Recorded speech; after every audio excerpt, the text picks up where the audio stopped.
বন্ধুরা, পুরীতে এসে প্রথম দিনই খুব সুন্দরভাবে জগন্নাথ দেবের দর্শন করে এবার চালু হবে আমাদের পুরী ঘোরা।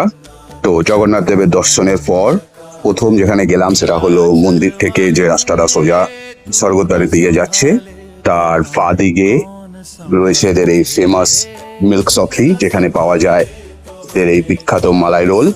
সারাদিন টাকা দুধের উপর যে মালাইগুলো পড়ে, সেই মোটা মোটা মালাইগুলোকে শাল পাতার মধ্যে রেখে দেয়।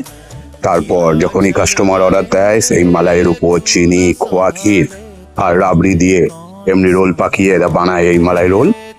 এই ছোট ছোট টুকরো করে দেয়, আর এর দাম পড়ে 200 টাকা।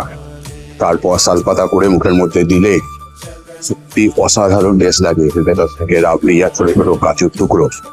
তো এবার আমাদের টেস্ট করার পালা, তো দেখা যাক কেমন লাগে। এই নিন, খান, খেয়ে বলুন কেমন হয়েছে।